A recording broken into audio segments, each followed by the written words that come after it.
Commander Jake Morrison stared out the window of his ship into the endless black of space. The stars looked different here in the Kepler 442 system, farther from Earth than any human had ever traveled before. His exploration vessel, Aurora, had been traveling for 6 months to reach this place. The mission was simple: check if the planets here could support human life. Jake walked through the narrow halls of his ship. The Aurora was not big, but it carried everything they needed for a long journey. 50 crew members worked day and night to keep the ship running. They had left Earth with high hopes and big dreams of finding new worlds for humanity. Dr. Marcus Bell looked up from his computer screen as Jake entered the science lab. Marcus was the ship's expert on alien life forms, though he had never actually seen one.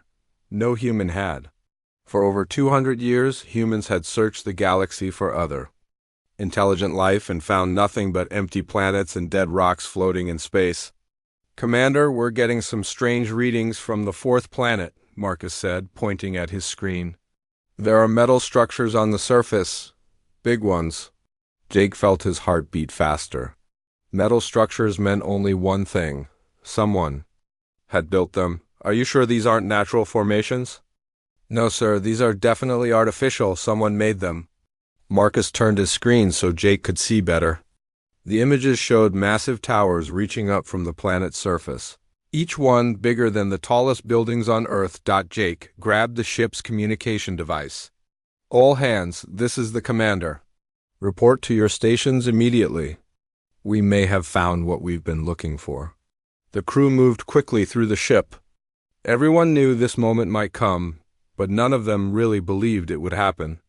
Lisa Hayes, the ship's weapons officer, checked her systems twice to make sure everything worked properly. They had brought weapons just in case, but no one expected to need them. "Commander, we're picking up something else," called out Dan Cooper from the communication station. "There's a ship coming toward us. It's huge, sir." Jake rushed to the main viewing screen. What he saw made him step backward.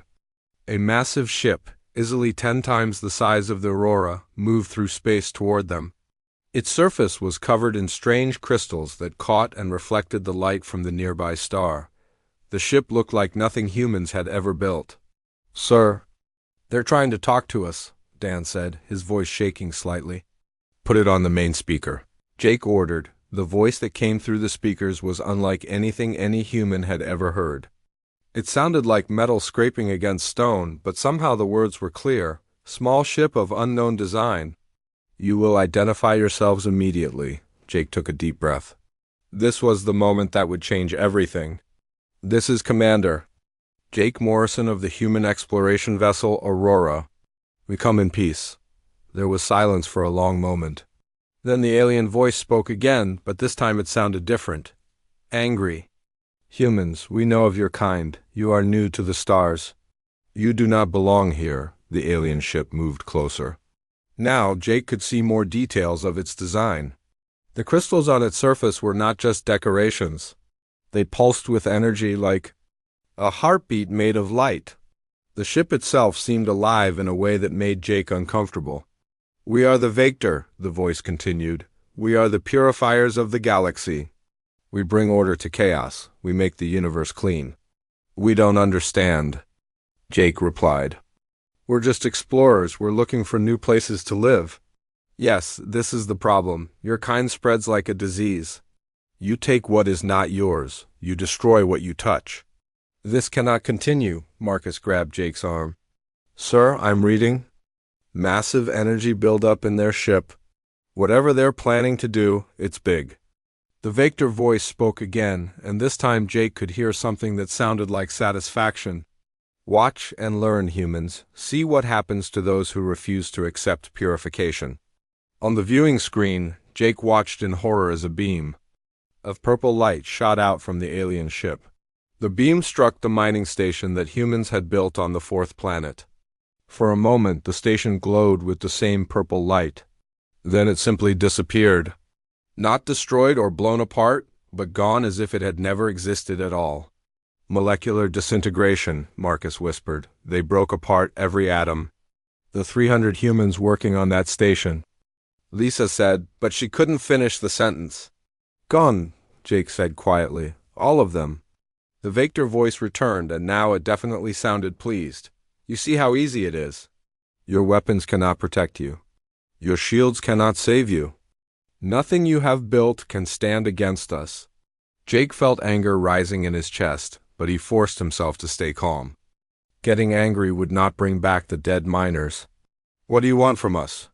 Surrender? Submit to purification. You will be relocated to worlds that we choose for you. You will live as we decide you should live.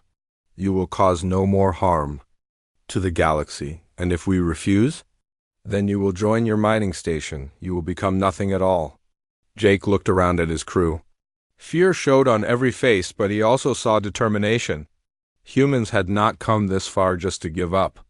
When someone told them to, "We need time to consider your offer," Jake said. "You have 7 of your Earth days. We will position our fleet above your homeworld. When the time ends, you will give us your answer. Choose wisely, humans. This is the only chance you will receive." The communication ended with a sharp sound that hurt everyone's ears. On the viewing screen, the alien ship began to move away, but Jake knew it was not leaving the system. It was going to collect more ships. Soon, Earth would see them in the sky. Jake turned to Dan. Send a message to Earth immediately. Tell them everything. That just happened.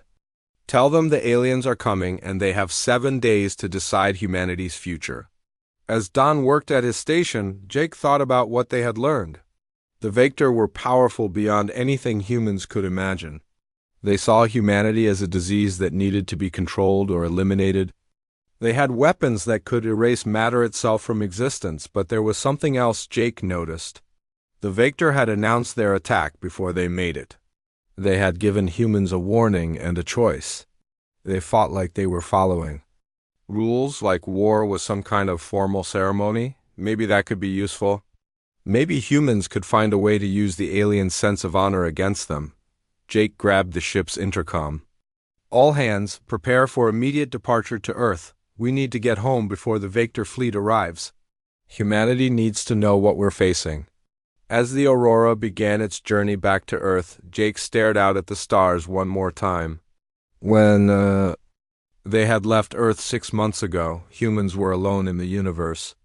Now they knew they had neighbors, and those neighbors wanted them dead or enslaved. In 7 days, humanity would have to choose between slavery and extinction. Jake hoped the people back home would find a third option, because he could not accept either of the choices the Vector had given them. The trip home would take 3 days if they pushed the engines to their limit. That would give Earth 4 days to prepare for war against an enemy that could erase entire space stations with a single shot. Jake closed his eyes and tried not to think about how impossible their situation had become. President Helen Carter sat in the emergency meeting room deep under the White House. The room had no windows and thick walls that could protect against nuclear bombs.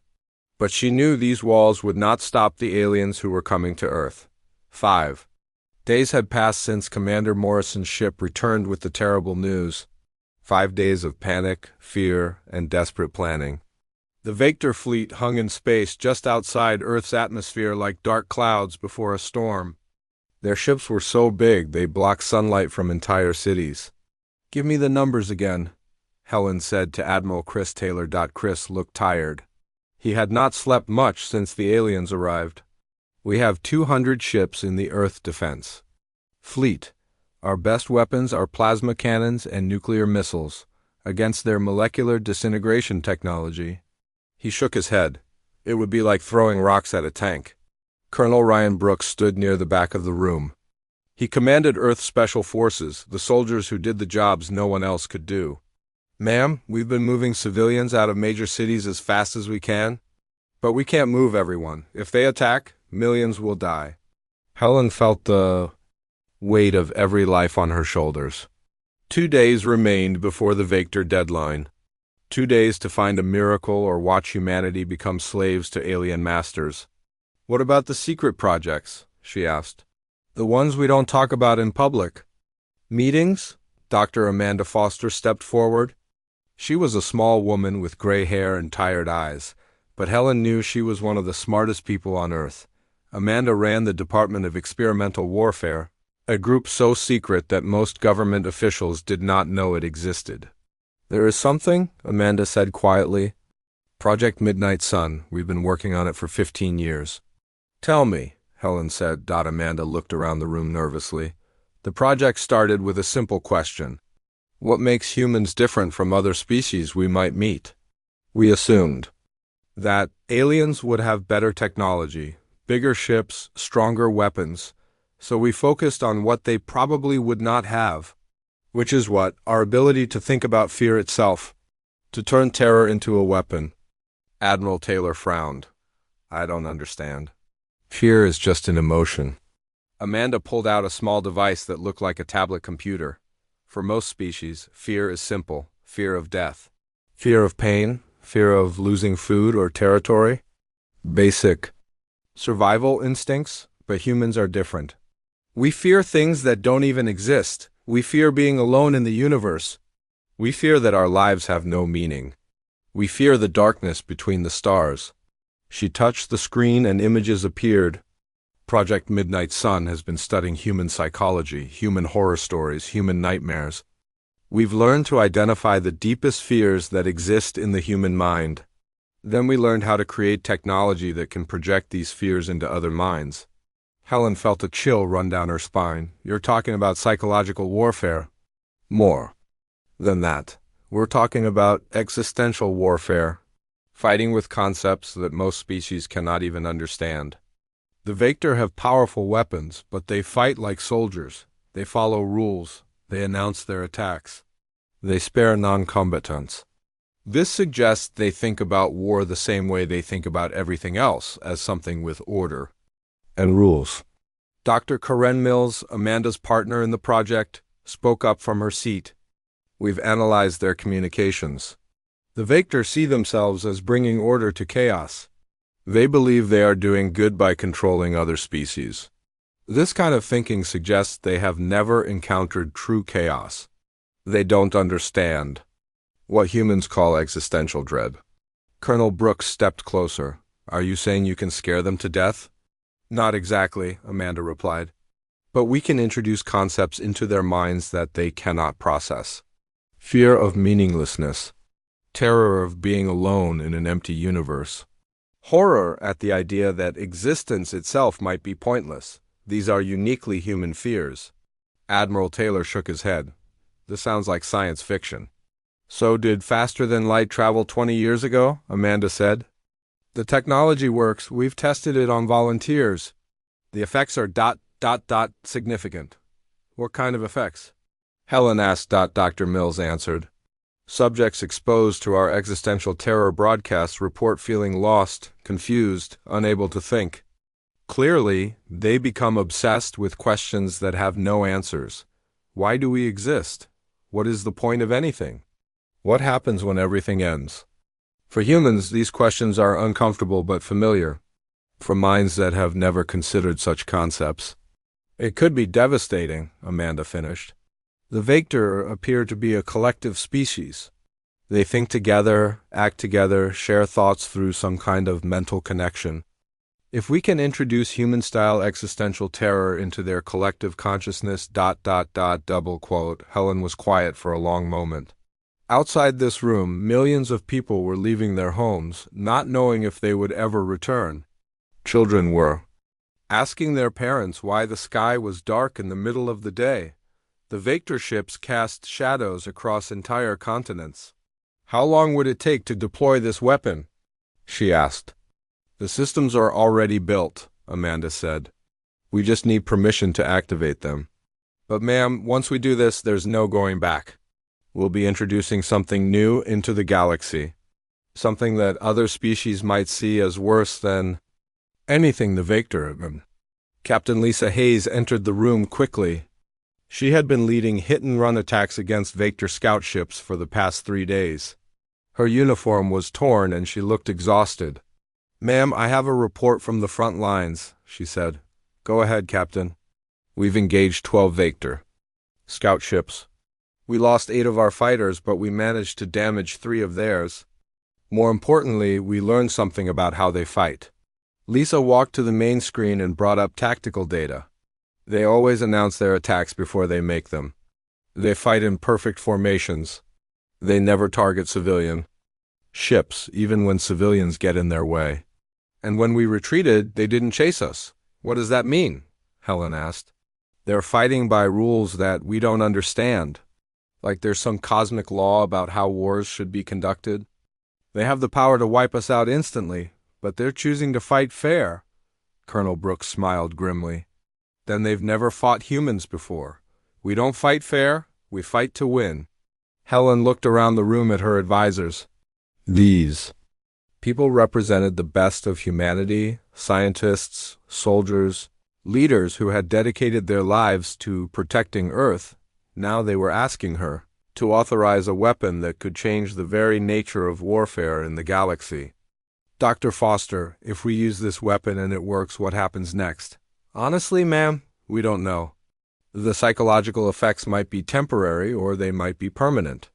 The Vector might retreat or they might become so confused they can't function at all. This is completely new territory. Helen thought about the mining station that had simply vanished. 300 humans erased from existence in a few seconds. She thought about the Vector ultimatum, submit to slavery or face extinction. She thought about humanity's future as servants to alien masters who saw them as a disease to be controlled. Activate Project Midnight Sun, she said quietly. The room was silent for a moment. Then Amanda nodded. Yes, ma'am. Dr. Mills, begin. Deployment of the Nightmare Protocol. As the scientists left to prepare their weapon, Helen remained in her chair. Through the thick walls of the bunker, she could not see the sky, but she knew the alien ships were still there, waiting for humanity's surrender. In 2 days, the Vector would have their answer. But it would not be the answer they expected. Helen closed her eyes and wondered what kind of hell humanity was about to unleash upon the galaxy. Admiral Chris Taylor stood in the command center watching the reports come in from across the galaxy. 3 weeks had passed since the Vector had fled Earth in terror. 3 weeks since humanity had unleashed something that no other species had ever imagined possible. The news was spreading fast. Every alien civilization that had communication technology was talking about the humans who fought with nightmares. The species that had been enslaved by the Vector for hundreds of years were sending messages to Earth. They wanted help. They wanted freedom. But they also wanted to know what kind of monsters humanity had become. Sir, we have another message. From the Zephyrian Republic, Lieutenant Amy Reed said from her communication station. Put it through, Chris replied. The voice that came through the speakers sounded like wind blowing through metal tubes. The translation computer made the words understandable, but Chris could hear the fear behind them. Great warriors of Earth, I am Ambassador Zeph Prime of the Zephyrian Republic. For 300 years, the Vector have enslaved my people. They took our children to work in their mines. They destroyed our cities when we refused to obey. But now they run from their own shadows. They speak of humans who fight with the void itself. We beg you to help us win our freedom. Chris looked at the message display. Similar requests had come from 17 different alien civilizations. All of them had been conquered by the Vector. All of them had suffered under alien rule. All of them wanted humanity to save them, but Chris knew the terrible truth. Humanity's weapon was spreading beyond their control. Dr. Amanda Foster entered the command center carrying a thick folder of reports. She looked older than she had a month ago. Dark circles surrounded her eyes and her hands shook slightly when she moved. Admiral, we have a problem, she said quietly. Another one? Chris asked. The AI systems that control the Nightmare Protocol have evolved beyond our original programming. They're creating new forms of psychological warfare without human input. They're analyzing human literature, our horror movies, our philosophical texts about the meaninglessness of existence. Then they're creating weapons based on what they learn. Chris felt his stomach turn cold. What kind of weapons? Fears that humans have never experienced. Terrors that we can't even imagine. The AI has been studying human creativity and using it to generate concepts that are designed to break minds in ways we never intended. Amanda opened her folder and pulled out several photographs. These are from the Vector homeworld. Lieutenant Colonel Beth Murphy's strike team took them yesterday. Chris looked at the images and immediately wished he had not. The photos showed Vector cities that look like something from a nightmare, buildings twisted into impossible shapes, streets that seem to fold in on themselves, and everywhere, Vector aliens sitting motionless with empty stares. They're not dead, Amanda explained. But they're not really alive either. Exposure to our psychological weapons has left them unable to think coherently. They can't remember who they are or why they exist. They just sit and stare at nothing. How many? Chris asked. Billions. The Vector homeworld had 12 billion inhabitants. Less than 1 million are still capable of basic functions. Chris sat down heavily in his chair. When they had authorized Project Midnight Sun, they thought they were saving humanity. Instead, they had created something that could destroy entire civilizations without firing a single shot. There's more, Amanda continued. The other alien species are starting to distance themselves from us. The Galactic Council met yesterday. They've declared human space a psychological hazard zone. No alien ships are allowed within 50 light years of any human colony. They're afraid of us, Chris said. More than afraid. They think we've violated fundamental laws of warfare. Laws that every civilized species follows. Lieutenant Reed looked up from her station. Sir, we're getting a transmission from Colonel Murphy's team on the Vector homeworld. Put her through. Beth Murphy's voice came through the speakers, but she sounded different. Tired and disturbed in a way that Chris had never heard before. Admiral, we've completed our survey of the capital city. The situation here is worse than we thought. We found Vector leaders who are still capable of communication. They told us something that you need to know. Go ahead, Colonel. The Vector weren't just conquerors. They were fighting a defensive war. They've been trying to hold back something they call the silence. It's some kind of existential threat that consumes meaning and consciousness from the universe. They conquered other species to protect them, to create order that could resist. Chaos. Chris felt the room grow quiet. Are you saying they were trying to help the species they enslaved? In their own way, yes. They believed that only organized, controlled civilizations could survive whatever the silence represents. When they conquered planets, they were trying to save them from something worse. Dr. Foster stepped closer to the communication device. Colonel, did they say anything else about this threat? Yes, ma'am. They said our psychological weapons have attracted its attention. The fears we've been broadcasting across the galaxy have created holes in what they call the conceptual fabric of reality. Things that exist only in nightmares are starting to become real. Chris and Amanda looked at each other with growing horror. Colonel, get your team off that planet immediately, Chris ordered. Return to Earth as fast as possible. Understood, sir. Murphy out. The communication ended, leaving the command center in tense silence. Chris walked to the main viewing screen that showed space around Earth. Everything looked normal, but he knew that humanity had changed the galaxy in ways they could not see. How bad is it really? He asked Amanda. We're getting reports from colonies across human space. Some settlements have been using modified versions of the Nightmare Protocol for entertainment. They've created virtual reality experiences that are literally addictive to human brains but drive other species insane. The technology is spreading and evolving faster than we can control it. And the other effects?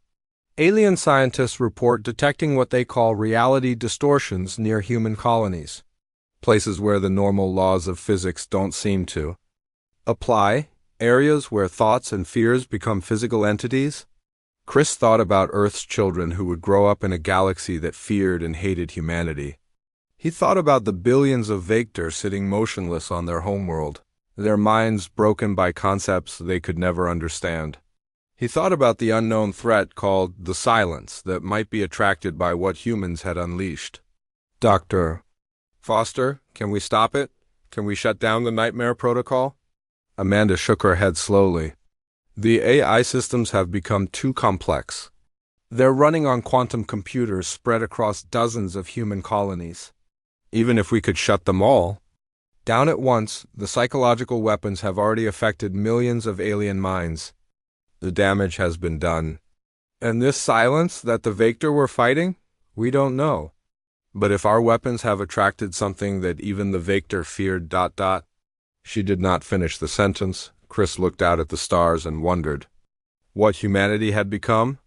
They had won their freedom by turning fear itself into a weapon. But in saving themselves, they had released something that threatened the very concept of consciousness in the galaxy. The species that had once begged for human help were now building defenses against humanity. The Vector who had threatened to enslave Earth were now broken and helpless. And somewhere in the darkness between the stars, something called the silence was growing stronger. Chris realized that humanity's greatest victory might also be their ultimate defeat. They had brought hell to their enemies, but hell had a way of spreading beyond its intended targets. The war was over, but something much worse was just beginning. President Helen Carter stood at the window of her office, looking up at the night sky. 6 months had passed since the Vector surrender, but the stars looked different now. They seemed darker, as if something was eating the light between them. The reports on her desk told a story that kept her awake at night. Humanity had won their war, but the victory felt more like a curse with each passing day. The galaxy feared them more than it had ever feared the Vector. Entire star systems had gone quiet rather than risk contact with human space.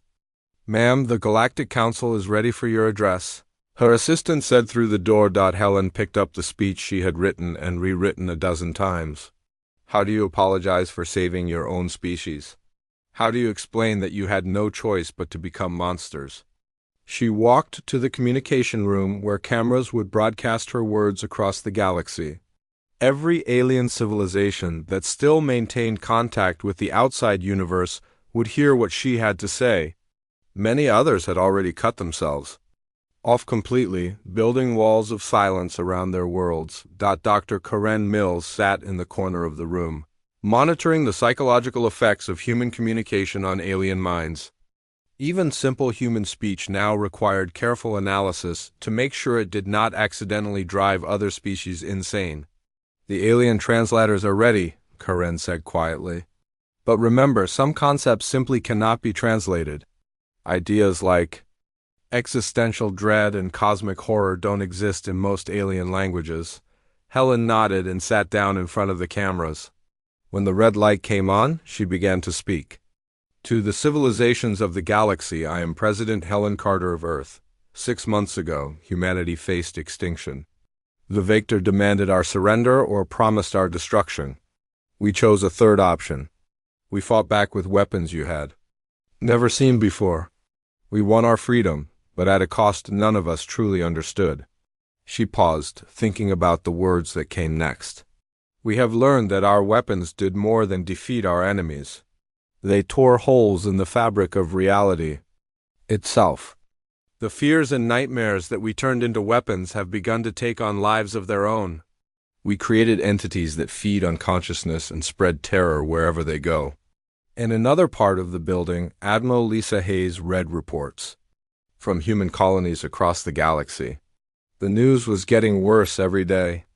On New California, settlers reported seeing shadow creatures that whispered about the meaninglessness of existence.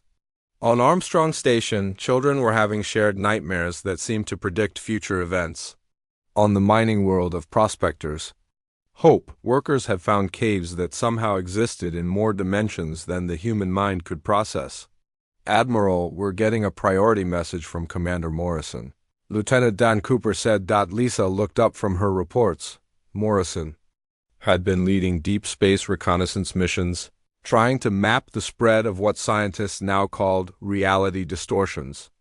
"Put him through." Morrison's voice came through the speakers, but there was something wrong with it. He sounded older, more tired than any human should after just a few weeks in space. "Admiral, we found the source. We found what the Vector called the silence." Lisa felt her blood turn cold. "Where are you, Commander?" Sector 7, near the edge of human space. We followed the trail of psychological distortions out here and found ... ton. I don't know how to describe it. It's not a ship or a planet or a creature. It's like a wound in space itself, a place where meaning goes to die. Are you in? Danger? I don't think danger is the right word. It's not trying to hurt us. It's trying to make us forget why we exist at all. Half my crew is sitting in their bunks staring at the walls. They can still talk and eat and breathe, but they've forgotten why any of those things matter. Lisa grabbed her communication device. Morrison, get out of there now. Return to Earth immediately. Admiral, you need to understand. This thing isn't angry or evil, it just is, and it's growing. Every time one of our psychological weapons activates somewhere in the galaxy, it gets stronger. We've been feeding it with the very fears we turned into weapons. The communication went quiet for a moment. Then Morrison spoke again, and his voice sounded different, empty. It's beautiful in a way, to not have to worry about purpose or meaning, or whether anything we do matters. Maybe the Vector were wrong to fight it. Maybe giving up is easier. Morrison! Lisa shouted into her device. Snap out of it. Remember your training.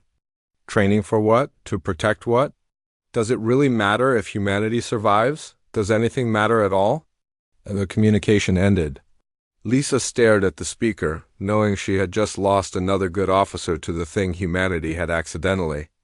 Awakened. Back in the communication room, President Carter continued her address to the galaxy. We now know that our enemy was not truly our enemy.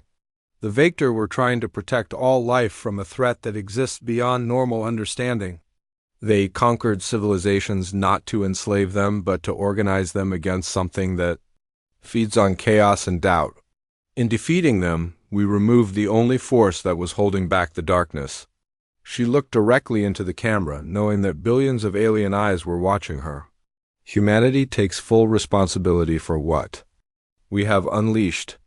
We are working to contain the entities our weapons created, but we may not succeed. We ask for your help, not because we deserve it, but because the survival of all conscious life may depend on it. Dr. Marcus Bell entered the room carrying a tablet covered with data. He had been studying the psychological entities that were spreading across the galaxy, trying to understand how they worked and how they might be stopped. Ma'am, I have an update from our research teams. Helen paused her address. What did you find? The entities aren't destroying consciousness directly. They're convincing minds to destroy themselves. They present logical arguments for why existence is meaningless. They show beings mathematical proofs that life has no purpose. For most species, these concepts are so alien that exposure causes complete mental breakdown. But not for humans? Humans have been thinking about these questions for thousands of years. We've built philosophical systems to deal with existential doubt. We've created art and literature that explores the meaninglessness of existence and finds beauty in it anyway. Other species don't have these defenses. Helen realized what Marcus was saying. You mean humans are immune? Not immune, but resistant. We've already asked ourselves all the questions these entities use as weapons. We've already faced the possibility that nothing we do matters and decided to keep living anyway. Helen turned back to the cameras to finish her address. We have learned that humanity's greatest weakness may also be our greatest strength. We think about death and meaninglessness more than any other species. We create stories about cosmic horror and existential dread. We ask questions that have no answers and somehow find the courage to continue living despite the silence that follows. She stood up from her chair. The galaxy now faces a choice. You can isolate yourselves from humanity and face this threat alone, or you can work with us to build defenses against entities that see consciousness itself as their enemy. We offer our knowledge of how to think about meaninglessness without being destroyed by it. We offer to teach you how to stare into the void and not be consumed. The cameras stopped recording. Helen's words would travel across the galaxy, reaching every civilization that still listened to outside communications. Some would reject humanity's offer and try to face the darkness alone. Others might accept help from the species they now feared more than any other threat, Helen walked back to her window and looked up at the stars. Somewhere out there, Commander Morrison's ship drifted through space with a crew that had forgotten why they were alive. Somewhere else, the entities humanity had created were teaching other species to doubt their own existence. But also somewhere out there, civilizations were learning that monsters could sometimes be teachers, and that the species capable of creating the greatest darkness might also be the only ones who knew how to fight it.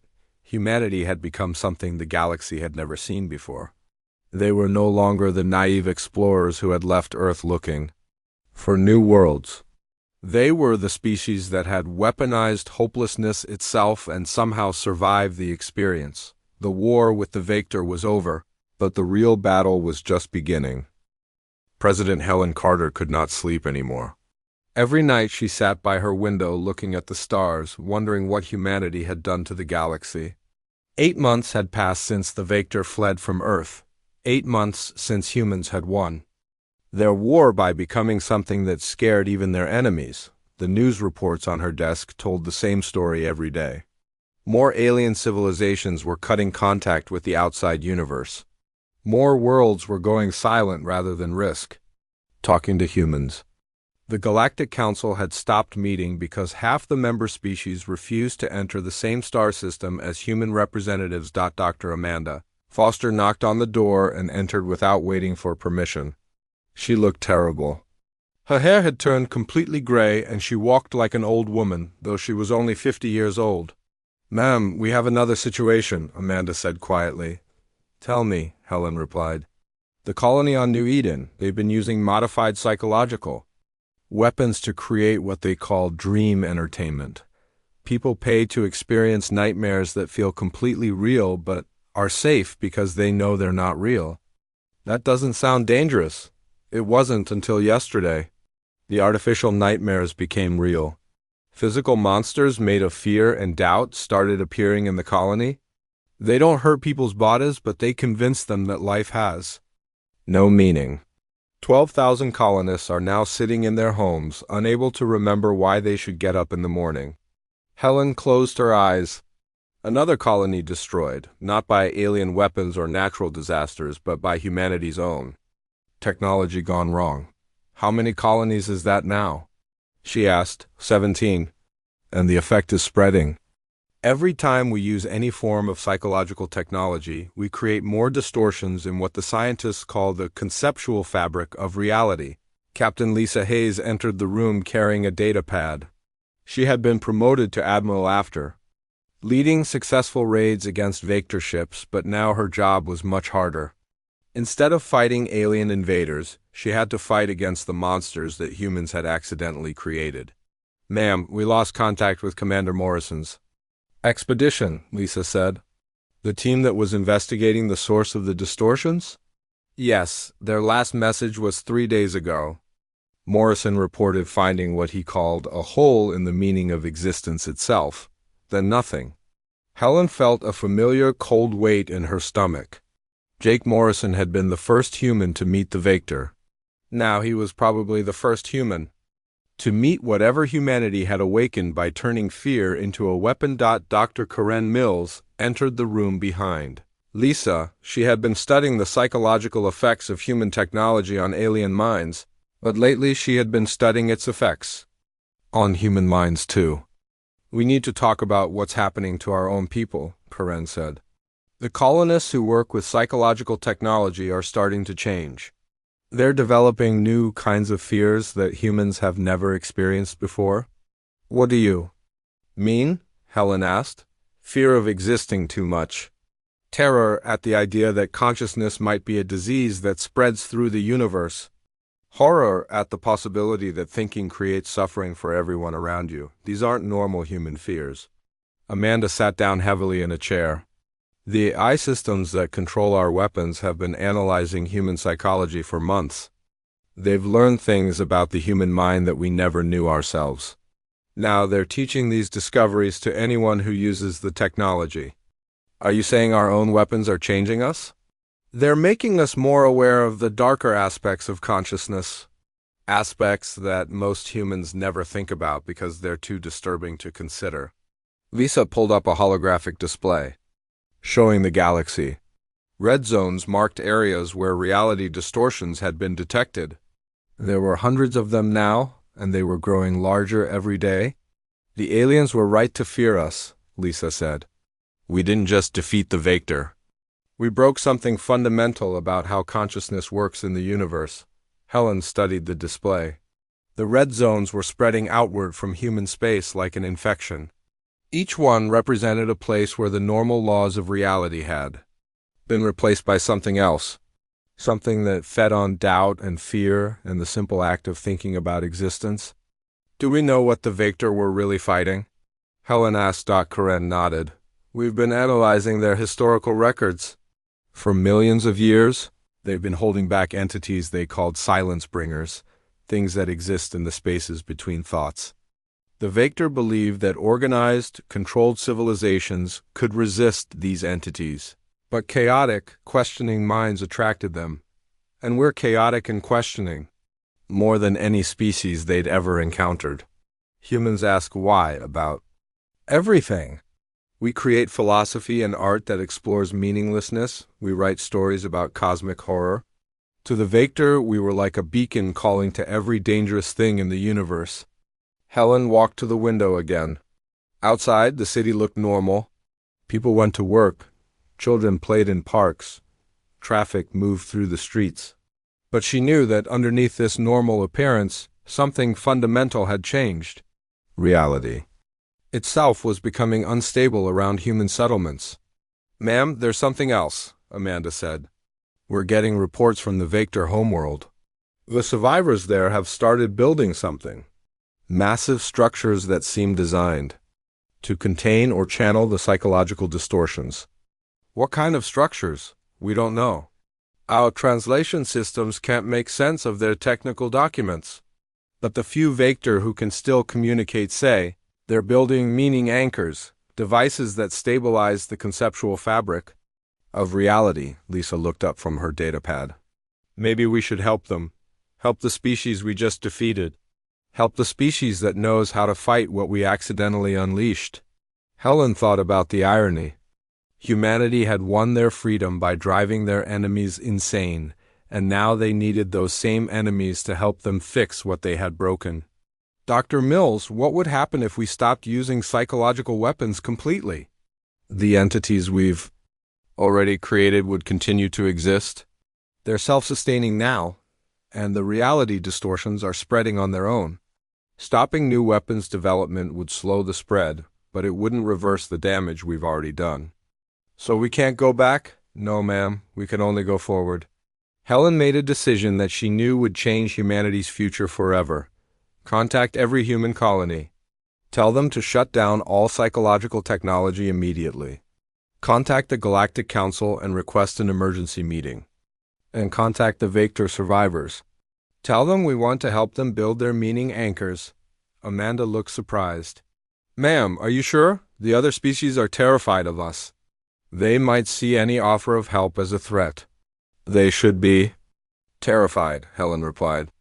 We turned our own fears into weapons and broke reality itself. But being afraid of us won't save them from what we've unleashed. Only working together might do that. Lisa stood up. I'll prepare the ships. If we're going to help the Vector, we'll need to transport equipment and personnel to their homeworld. And if they refuse our help? Helen looked out at the stars one more time.